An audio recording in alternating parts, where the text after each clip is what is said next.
It's 125 bucks for it. Hey, we're here. We're live. Why don't you kind of hang out with us, see what we got going on, and we'll be getting to your gardening questions here pretty soon.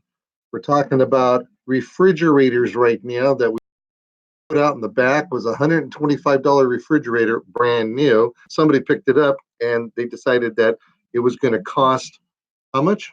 About $100 to fix it. It's so not worth it. You know what they could have done with that refrigerator? You take a refrigerator and you turn it on its side. Then you still have to have the lid for it. You can grow worms inside of it. Then what you do is you could drill some. Maybe I'll talk about that over there. You could drill some holes in it and then do that. You know, I'm going to be. I forget when it is. Maybe April. I'm going to be doing a thing on worms. Maybe I can swipe some more of your dad's worms. That would be nice. All right. Oh, you want to let her know we're live? Oh, you didn't start that live yet? Oh, I'm sorry. Oh, yeah. Yeah, you could do that. Well, no, you can start it out when it's ready.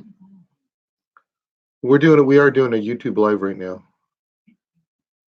I gotta find it though.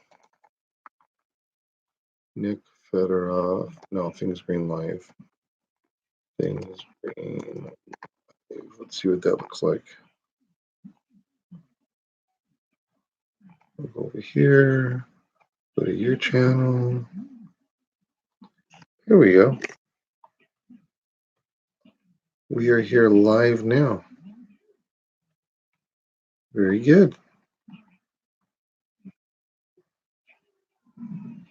Oh, we still have a lousy connection. It's very yucky. Yucky looking. We really got to get that fixed. I'll copy that. Maybe, I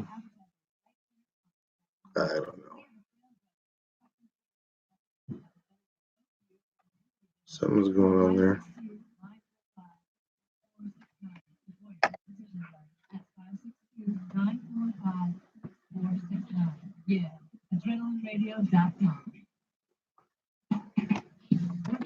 Oh, I forgot to change that last stream.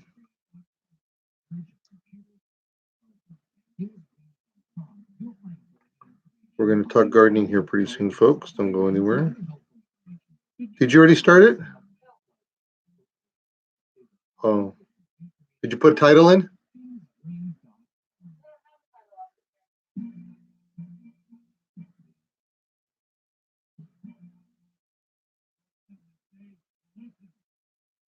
There's a title for the last one. Oh. All right, make sure you do that again, okay?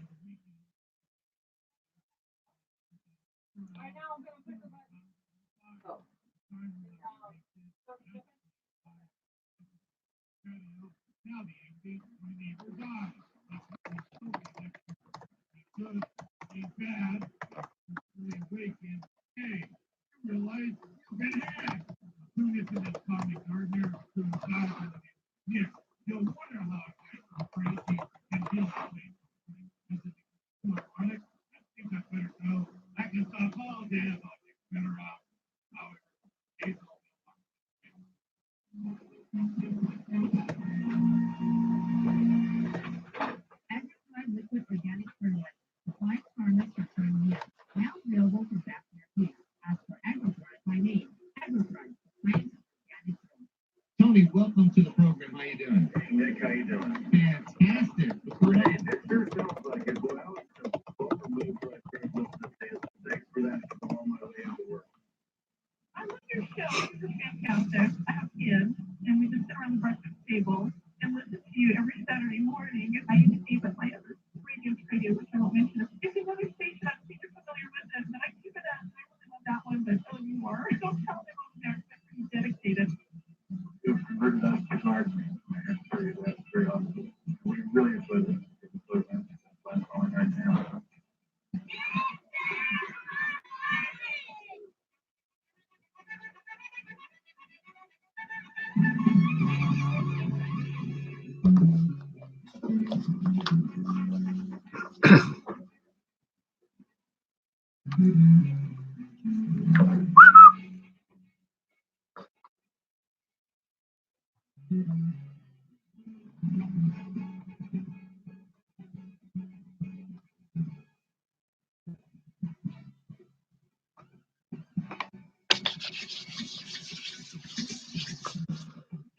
Oh, I have some fun things and tips and trips and tricks. I think I'm tripping over my words is what I'm doing. Hey, you want to get yourself a pen and paper because I am going to give you some information here today that is going to knock your socks off, and you don't want to miss this. Okay. By the way, this is Nick Federoff. I'm Nick Federoff, and we're talking gardening and landscaping, helping you out with all of your indoor and outdoor living ideas. Okay. The first thing I want to talk about right here are wreaths. I don't talk about this out very often, but wreaths are something that actually was a year-round thing at one time, and they're kind of making their way back, depending on the different type of holiday there is. Wreaths can be made for every single type of holiday, and they actually have some pretty. Hold on a second. I did something that I was told by Gary Owens, may he rest in peace. You remember Gary Owens? Gary Owens was the guy on Laugh-In, that 1960s, 70s show where he put his hand, he was the radio announcer. He told me something that I should never, ever do. When I first got into radio almost 35 years ago, he told me, he says, Nick, whatever you do, never eat popcorn before you get on the air. He says, in fact, try not to eat it 24 hours before you get on because you'll get those little kernel things stuck in your mouth. And just before I came on, what did I do? I had a couple pieces of popcorn. I deserve to be all icky like that. Okay, let's do this. So the word wreath is really interesting because it's an English word meaning to twist, such as in a circle. Now, it has some sordid history, and you have to decide what you want to gravitate to. That's what you want to do. So if you're going to gravitate to this word and to what it is today based on what it was, you decide.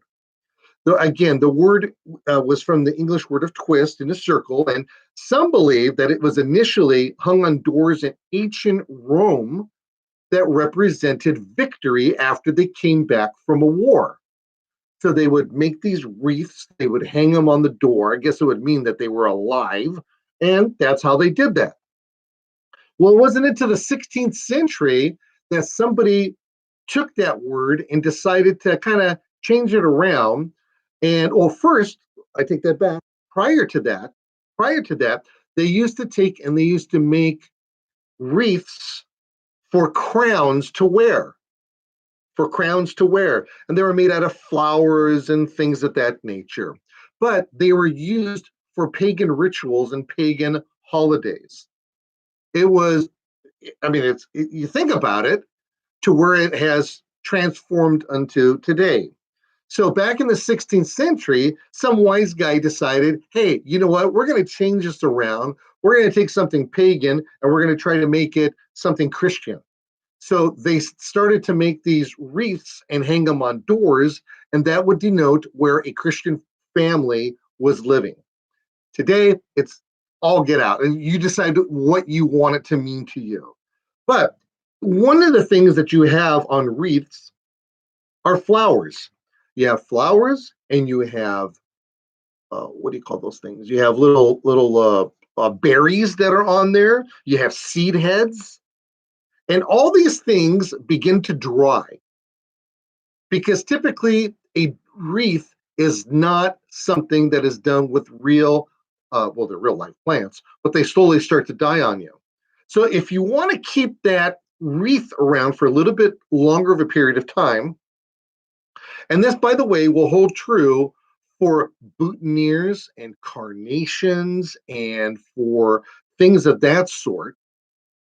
Cut flowers. Get yourself hairspray and spray the seed heads and the dried flowers and those kind of things, and it'll keep your arrangements and those things intact for a longer period of time. Now, if you take them and you spray them on the fresh flowers, I don't know if that's going to really work. You'd have to test it out to see if it's going to work and it's going to keep up. Now, there's two different types of hairsprays you can use. You want to use the aerosol type, not the liquid pump type. And the reason for that is because the aerosol type is usually a little bit lighter. Now, you want a heavy type of hairspray on there. It used to be that you would use something like Aquanet, and you could buy 12 or 13 gallons for about 25 cents. But you can use the really heavy stuff, even though when you spray it, it sprays out lighter than the pump stuff. Now, I've used that Australian one, the Aussie one. I think is that a blue container? Oh, it's a purple container. It's a purple container, and they have one that is like extra super duper holdy Rooney kind of stuff. You take and you spritz and you could spray, and that right there is like a glue to have your arrangements stay together. So that's something to kind of think about when it comes to preserving those wreaths for a longer period of time. Now, on cold nights, which it is right now, one of the things you really want to keep in consideration is you've probably heard me talk about how you're supposed to take your plants and move them by the windows. Well, you move them by the windows during the day. And especially if you don't have any curtains on the windows at nighttime, you want to move them away from the windows because you can have a chilling injury happen to them. The cold from the windows, I don't care if they're single, double, or triple pane windows, it can get cold through those windows. So if you don't have curtains to stop the cold, then be certain that you're going to take and you're going to keep them from getting cold and getting chilly.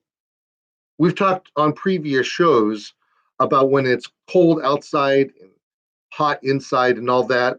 I'm not going to go over that right now. But what I am going to do is I'm going to let you know that this is definitely something you need to keep into consideration. Make sure that you take and you have those plants away from the windows, or make sure that you have curtains up them. Or, if you don't have curtains, just take a piece of cardboard or something and put it against the window so that at the nighttime it doesn't come through and harm the plants. Right now we have poinsettia plants. They are pretty much everywhere, and they're going to be lasting with us for several more weeks.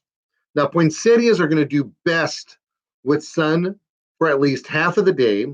You don't want them to have direct sun. And assuming that your nighttime temperatures don't get any lower than the 50s, you want to keep those plants away from drafts and registers and radiators, and you want to let the soils dry only slightly between your waterings. And this right here is extremely important. Tammy, have you ever purchased a poinsettia plant before? What does a poinsettia plant always come with on the outside? Comes with a wrapper, doesn't it? A foil wrapper.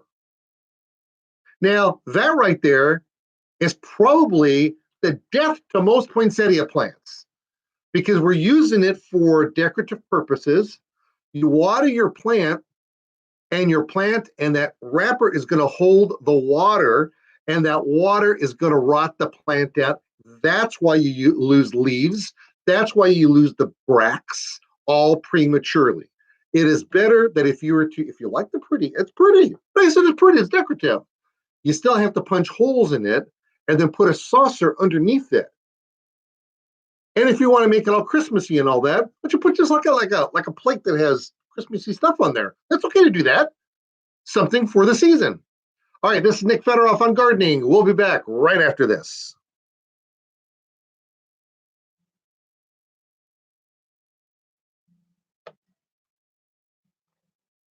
All right, here we are. How did you like that one, huh? Now more where that comes from. I'm telling you right now. You're gonna close some stuff off over here. And let's see how we're doing with our live stream. All right, well, we're doing all right. Got some people watching. We got some activity going on here. Because the volume is up. Is that video? Okay, make sure your volume is up. This is a video that is priceless. Please share it with your friends. All right. I don't know what you're doing here, lady. Can't watch that. I'm on the air right now. My volume is up. I'm yelling. You know, I could take and I can put. Okay, so that's muted right now. Let's go to my microphone. Microphone access. What's it look like?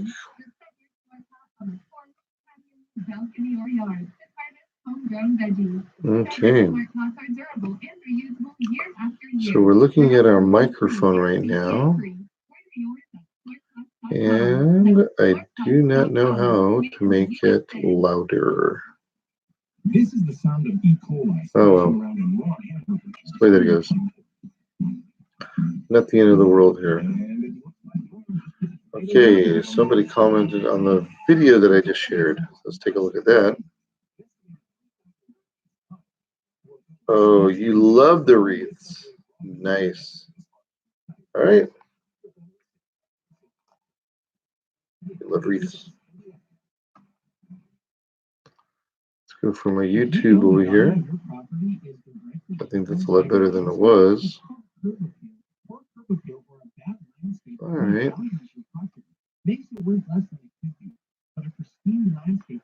I'm still having trouble with a horrible picture on YouTube. Wow. Wow. Wow. Go like this. All right, you like wreaths? All right, so what we want to do, we want to go over here. We'll talk about some more stuff here in a second.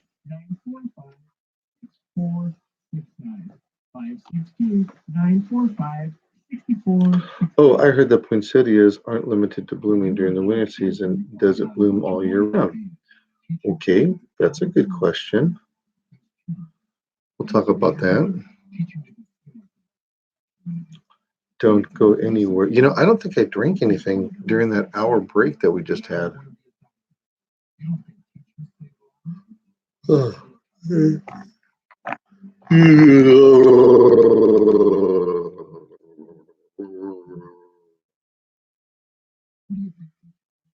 Okay, we have that. This over here. Why can't I see the rest of that? Oh, that's why.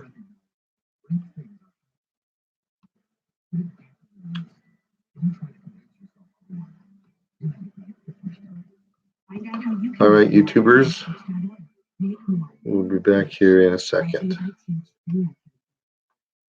What a horrible picture. Gotta fix that.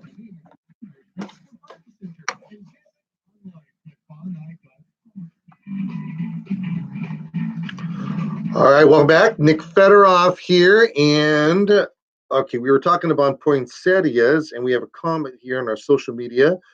Hey, that's how it starts. I guess saying hey instead of so is a whole lot better. Hey, I heard that poinsettias aren't limited to blooming during the winter season. Does it bloom year round? No, it doesn't bloom year round. However, it is a plant that can have an extended blooming period.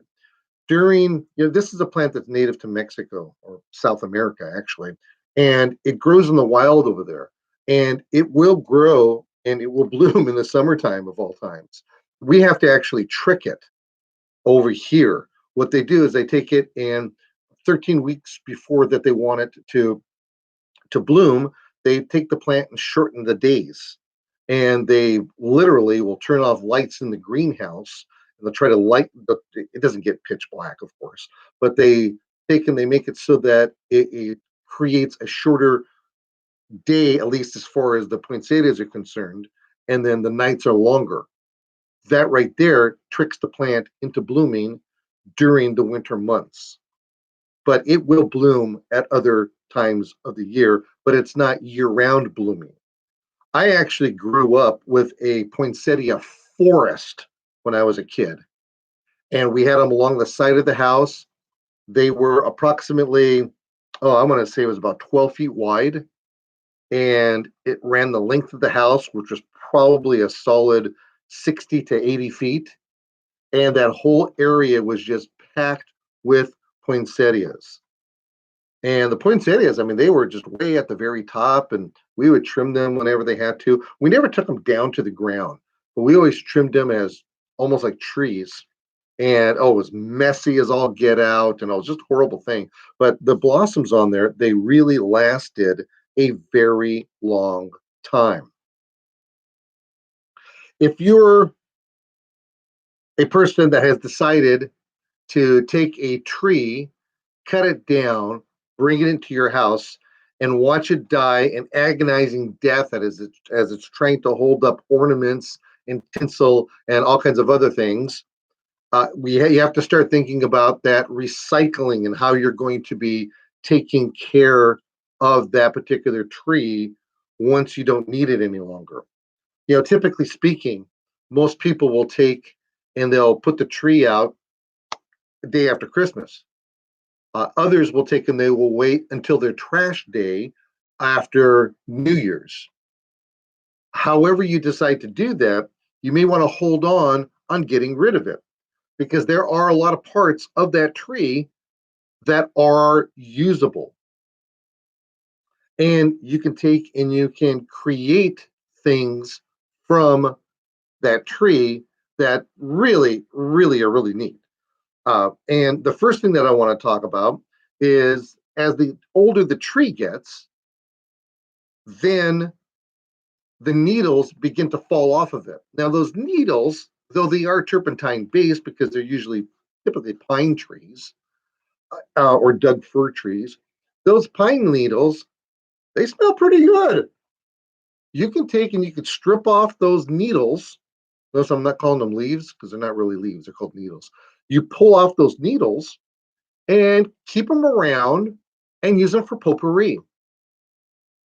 It's a really simple thing that you could do is get a dish, pull them off, put them inside a dish, and then, or like a bowl, maybe something decorative, maybe even make it like a crystal bowl, and then take 1 or 3 pine cones, smaller ones, put them in the dish, and then that stuff will permeate through. Now, it does lose some of its scent as you go on, and the longer that you get. But you could spice it up if you wanted to by just getting yourself some pine essential oils. Did you know that most potpourri in the first place, potpourri that you buy in the store, that's not a natural smell. That right there is a smell that is brought on because of perfumes. They just dump a ton of perfume in there. You can do the same thing. Why not? Another thing you could do is that you could save these needles, put them in a bag, and then next year in late fall, around Thanksgiving time, you can use those needles as part of some decoration and some potpourri decoration at that time. You don't have to go searching for them. They're going to be all dry. They're going to be but they're going to still make very good potpourri. And you could do that little combination of putting the pine cones in there. Now, if you want to see a really fun video, I created a video. It's called Craftmas.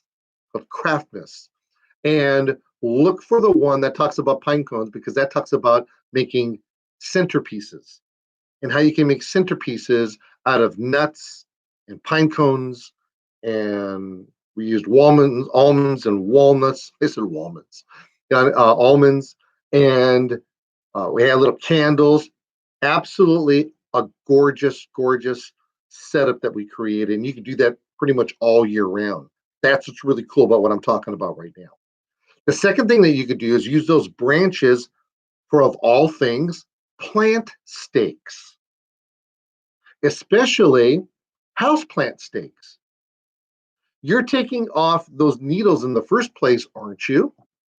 Well, now what you'll want to do is to cut those branches off and make them so that you have one long branch. Longer the better, by the way, because you could always cut them later. So if you can get a good 18 inches out of a branch, try to get as many of those branches as possible.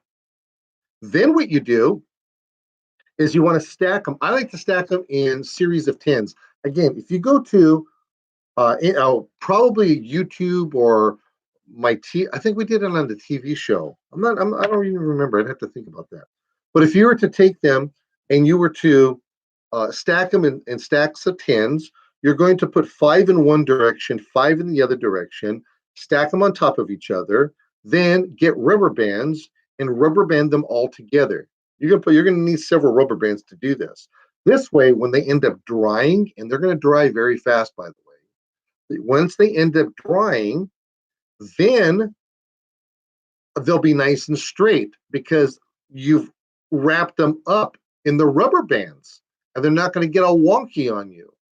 Use them for staking up houseplants, your vegetable gardens, things like eggplant and chilies. Those are plants that like to be staked.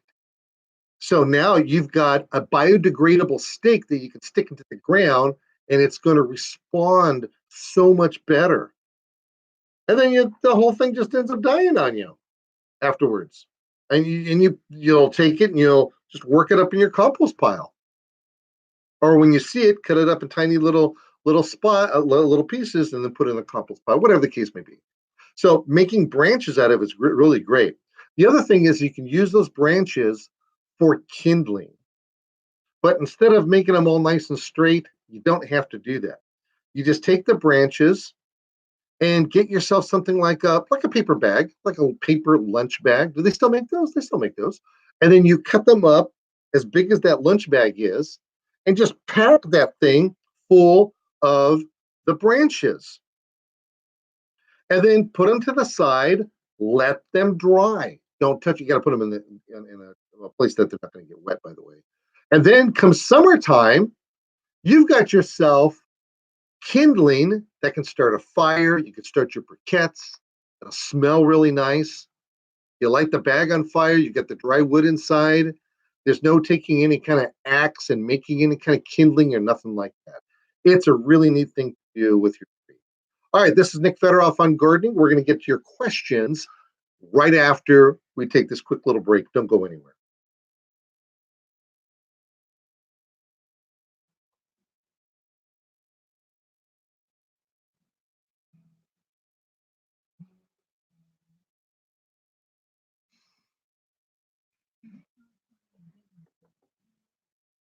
All right, we're going to come to the break. We're live, so be careful.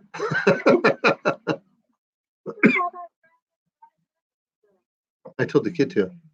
Which garden bed? Where?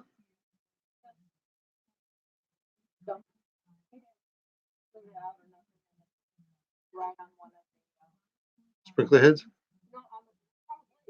Really? Did he put it over here right when you come out?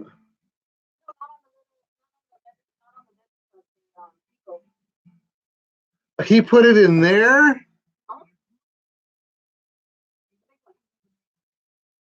No kidding.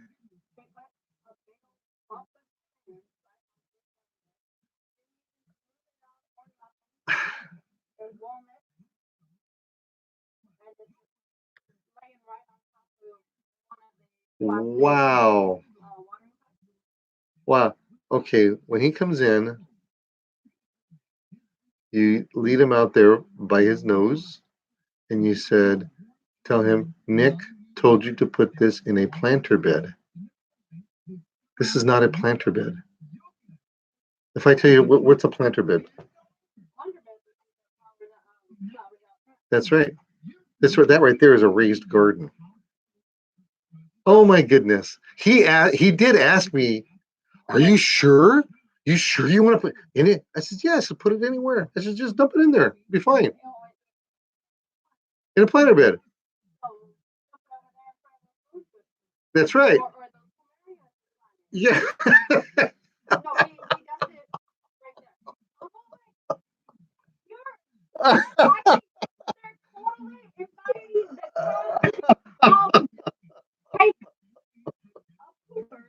Yes. Oh, that is too funny. That is too funny. Well, if the cats did do that, then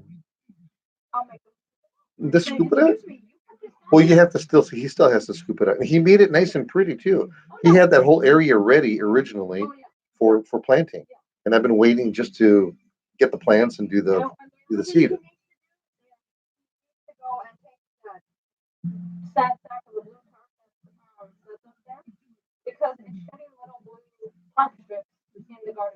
Oh yeah. Well, that I never told him to do anything about, but yeah, you're right. Have him do that.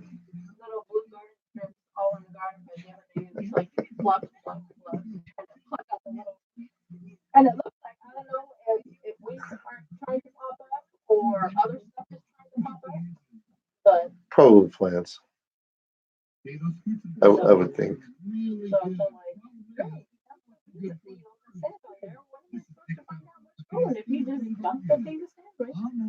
And didn't even like smooth it out. Just Just dump don't. it.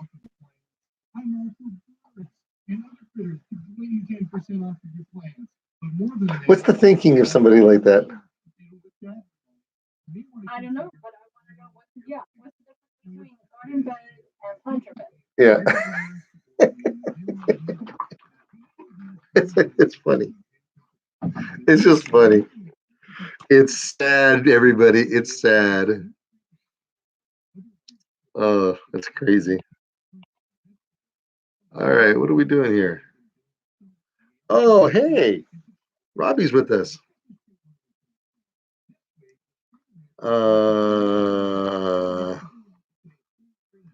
I didn't get sprayed. I got a couple of drops on.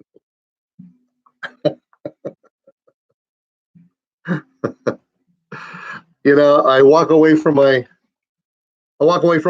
computer for a couple of seconds. I'm talking to Pam off the air over here, and there's a whole conversation going on our YouTube broadcast over here, and they're making fun of me. It looks like that. Gary just put pine cones in our fireplace for tonight, and to get rid of that skunk smell. Did I tell everybody what happened? Did I say? Oh, I did. I said it was the last week's show, didn't it? Yeah. So yeah. So the skunk that I got, I didn't get sprayed by it. The skunk turned its body around and saluted me. There's no doubt about that. But I was far enough away; it didn't hit me, except for 2 or 3 drops. That was it. If you go to Robbie and Gary's YouTube channel, they've been on the TV show before. You'll see where Gary is standing there and he is just getting blasted, absolutely blasted. It is one of the most hilarious things I've ever seen in my life, and I understand it's going on 5 years now, and he still smells with it. Anyway, it was just too funny. If you didn't catch it already, and you go to the website, if you go to our Facebook feed and you want to see that Craft Mist Pinecone episode, there is a link on the page. So which is a real good thing here. So let's get to your questions now.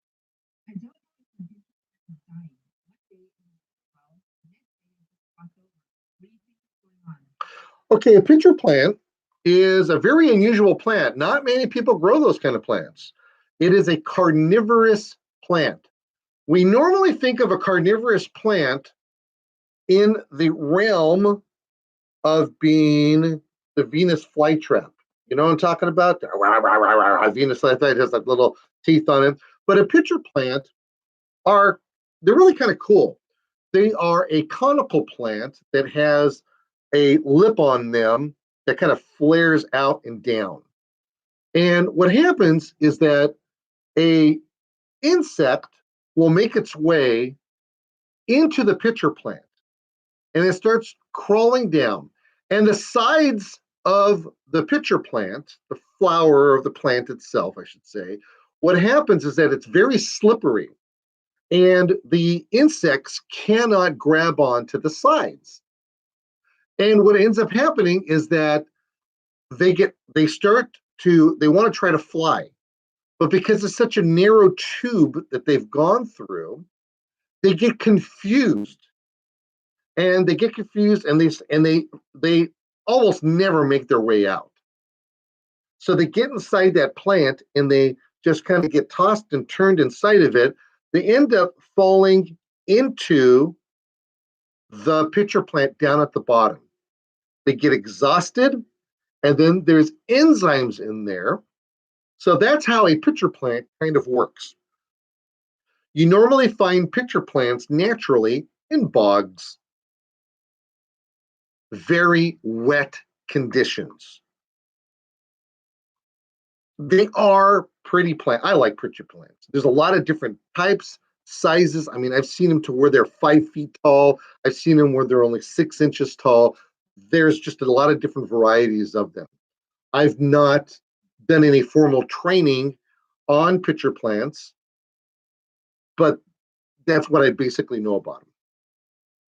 And as far as I've done a little bit of studying, I guess you could say, because I know this much, don't I? So what we have here is we have a plant, and a lot of people don't know this about carnivorous plants. Carnivorous plants usually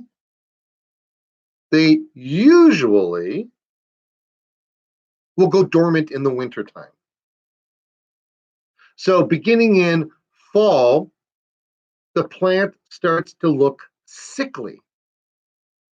When you get into hardcore winter, you probably think that you killed the plant because it's just dying off on you. I think that's what's going on with you right now.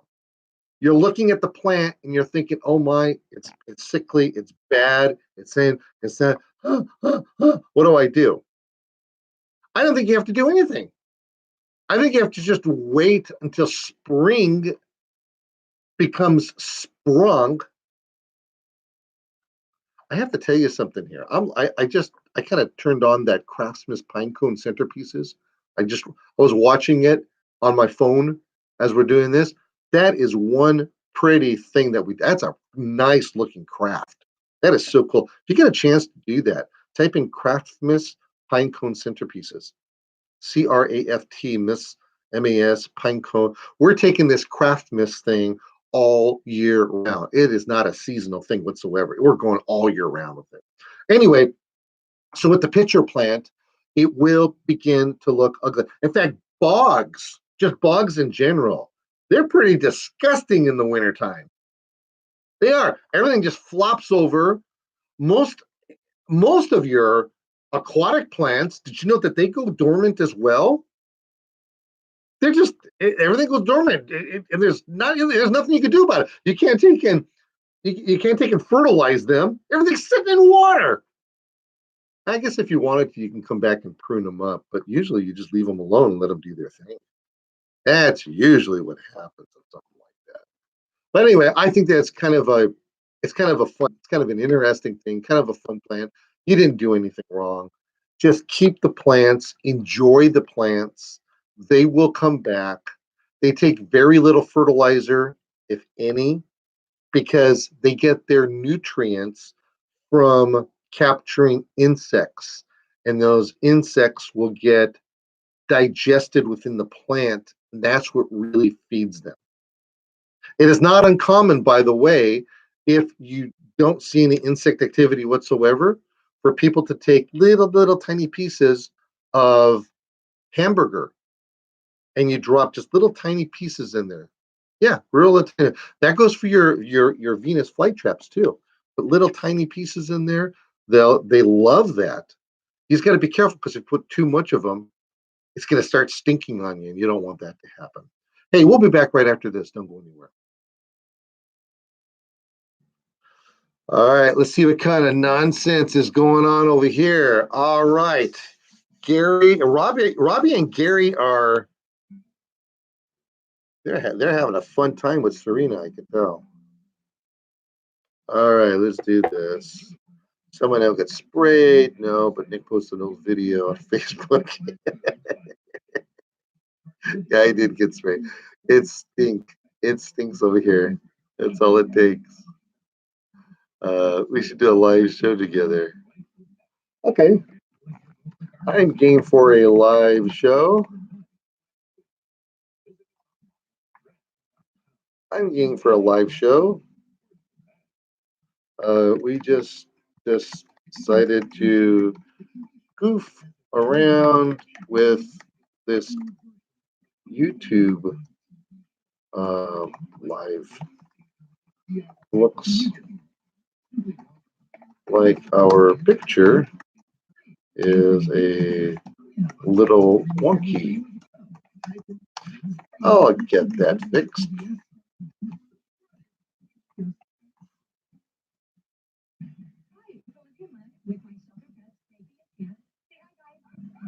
When I adopted them, I discovered that they both have incredible personalities. Chance's sole purpose in life is to love and to be loved. Frankie is a little bit of a scoundrel and always entertaining. They're a little bit of a lot of things, but they're all pure love. Adopt Pure Love at theshelterpetproject.org. Brought to you by the Ad Council, the Humane Society of the United States, and Madison. This is Kitty Chesney for RAD. There are a lot of things we have no control of in life, and that doesn't include drunk driving. Be smart. If you drink, don't drive. Think ahead and choose a designated driver. Remember, music lives and so should you.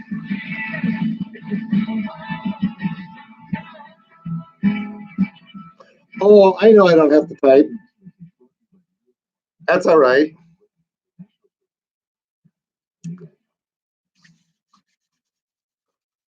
You don't want to see me write. I write like a 2-year-old. I've got my father's writing, penmanship. Just really horrible. Okay, you just need a better camera. Well, this is the camera that's on my thing right here. I have you know what I could do? We ought to try this here, Serena. I have, we have that one camera. We have that one computer that's over there, and then we have a camera up there. That's a better camera than the one on here. And that has a processor on there that should work pretty good. We'll mess around with it. That's just like with our Facebook camera. We had to go through a lot of growing pains with it. There is a way to where you can broadcast to several different accounts. That works too. All right, got to get back to business here. All right, we're back. Welcome, everybody. Nick Federoff here, 1-800-405-50. You know what? I have to remind everybody this, and I always forget because, it's just something I don't do that often. But I want to give myself a cheap and shameless plug. I actually said that with a straight face. Did you see what I did? I really don't do this very often, but I'm going to give myself a cheap and shameless plug. All right, what happens is that if you don't get my TV show in your area, what you can do is you can log on through your Prime channel, through Amazon Prime, and type in things green. I have a things green channel. We have oodles and oodles of shows on there, and we're adding all of the time. Now, before it looked pretty mundane, but now when you look at it, it is real colorful. You look at the picture, and then there's a description of the picture. And then Prime did something pretty cool. If you take your mouse and just put it right over the picture, the description shows up. They didn't have that before. They didn't have that last week. And then what you do is that there's a play button right there. You no longer have to press the button and then go to play. Here you just hover, play, gone, and watch it. There you go. And if you have a big screen TV and you're streaming through your computer that way, through a smart television, you get me life size. Oh, yeah, you do. All right, let's start getting to your questions over here. And with that being said, are we ready? Go.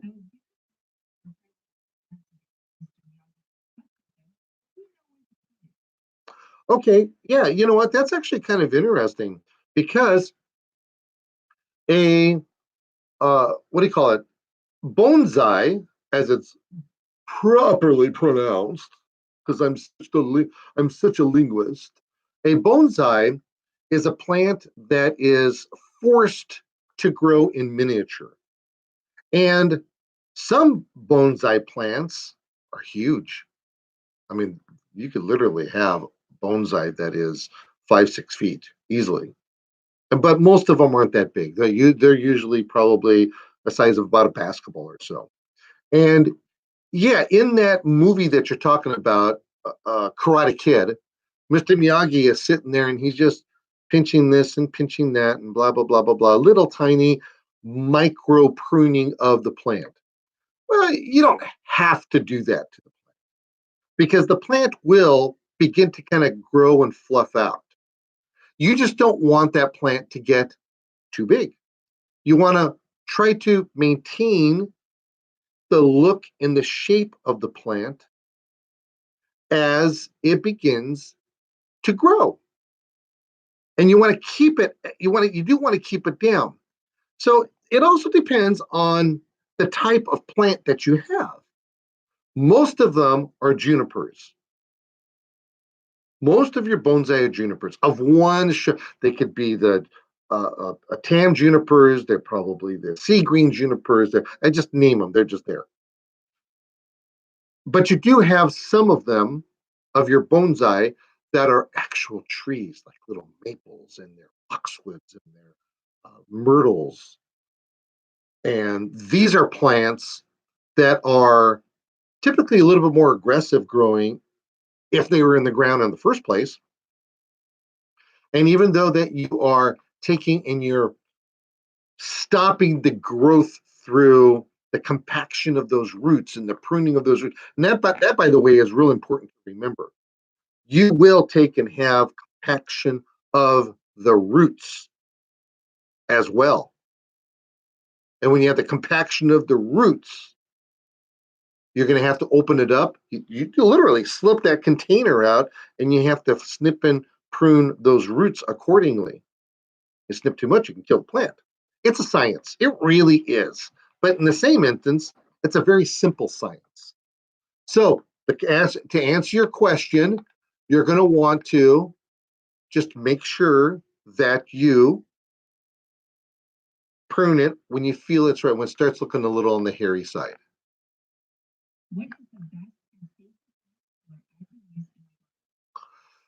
Wow, talk about opening up a can of worms.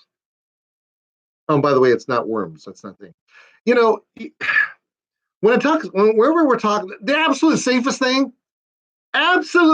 thing is sweat equity. Get out there, grab the weed, and pull as hard as you can. Sometimes you get to wiggle it out easily. That's probably the absolute best way to get weeds out of the garden, the safest way. is if you take and you pull the weeds out. Or what you could do is you could put a weed fabric down, and a weed fabric, sometimes a weed fabric is nothing more than piling up compost, and there's no fabric whatsoever. You're putting compost down. So you put the compost down, that chokes out weeds, and you have to come back and you have to pull them out. You put a weed fabric down, but you put the weed fabric, you still have to put compost on it, that helps choke them out. But if you're safe with, if you're using things like glyphosate, it's up to you. You can use it. If you're using things like vinegar, all right, you can use that. Vinegar is not necessarily the safest thing to use. I'll tell you right now, that's an acid. So it's really kind of interesting how that works. So I guess it's a better buyer beware market kind of a thing. And whatever you're most comfortable with, that's the safest thing to use. As long as you're always following the directions. All right, I hear music, and the directions I'm going to follow right now is that we have to go for a break. So don't go anywhere. All right, what do you have here, Robbie? You still there with me? All right, I had a regular webcam, did the same thing with the picture like yours, got an HD one, and it's great, less than $100. Yeah, that's what I have over here. I have an HD cam. That camera right there is an interesting one because it's when our main Facebook camera isn't working right, we use that one.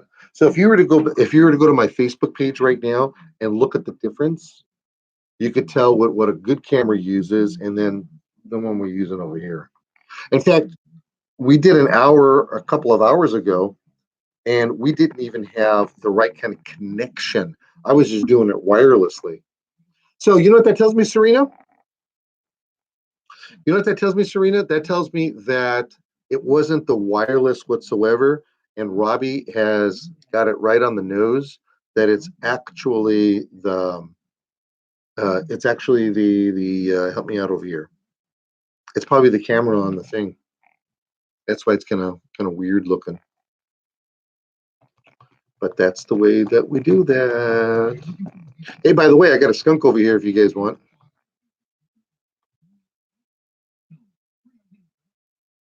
Yeah, pixelated. Everything's all pixelated.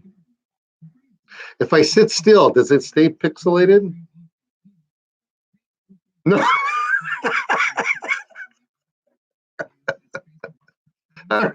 You don't have to have it.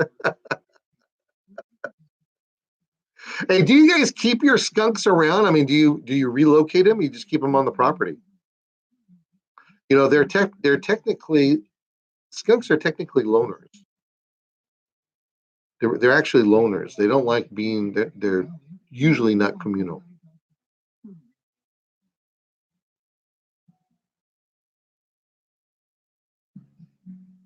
No, I like skunks. Oh, you're a brave person. They eat snails. Yeah, that they do. All right. I don't know what to say.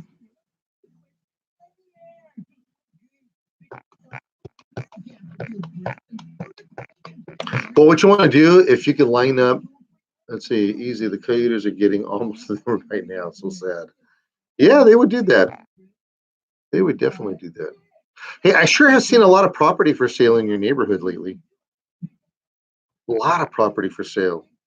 What are you guys doing to everybody? Oh, you're stinking them out with the skunks. That's what's happening.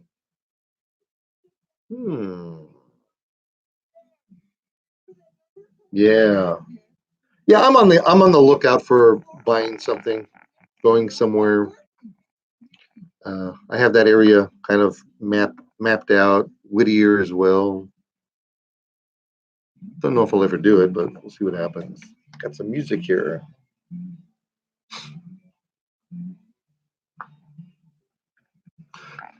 All right, we are back over here, and we're talking gardening and landscaping with you. 1-800-405-NICK. That's 1-800-405-645. And let's go.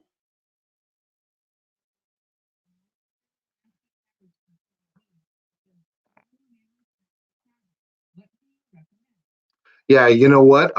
We talked about that just now. I'm glad that we parlay into this because there are different types of landscape fabric that is available. And each one has its pluses and it has its minuses. Now, old school landscape fabric was good old fashioned plastic. And then we realized that, well, if you put down clear plastic, it's not going to do it any good. Put down black plastic. Well, you put down black plastic, we found out that it's like artificial turf. You put down plastic again, like art, it kills the soil. Both are absolutely worthless. Now, there is a plastic weed fabric. It's black, but it has holes in it. It has holes in it so that there still is an exchange of moisture going into the soil. You see, you don't have to have it 100% covered up. You can have, well, yeah, I mean, you want the area covered up to where the weeds are at, but you don't have to have it to where it is dense with no air movement or water movement. If you cover up the soil, it will take and it'll choke out the weeds. That's why a lot of times you can just use compost or mulch, I should say, and you can mulch the top of your planter bed areas. And you put it down thick enough, your weeds will get suppressed. Sometimes they never come back. Sometimes they never do. So it's actually kind of a cool thing. Other times they do, because there could be too much airspace and the weeds have already begun to grow and you don't even know it. There's fiberglass. Fiberglass makes a really good kind of weed fabric. It's another one that when you hear it to pick it up and look at it, you can kind of see through it as well.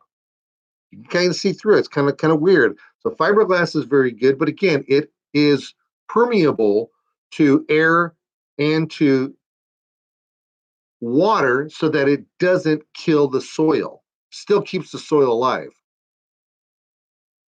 So we have the plastic ones, we have the fiberglass ones. They do make one out of jute. Now the jute one, very, very temporary, because jute is going to rot and you don't want that. Hey, listen, if you want to talk about this and a whole lot of other things, feel free to send me emails. Go to my YouTube sites, go to my Facebook. I'm really active on Facebook. Go to my website, send me questions, and we'll talk about it. All right, how does that sound? All right, this is Nick Federoff. You've been listening to Nick Federoff on Gardening, where we talk about gardening and landscaping, and we help you out with all of your indoor and outdoor living ideas. Remember, whenever out in the yard and garden, green side up.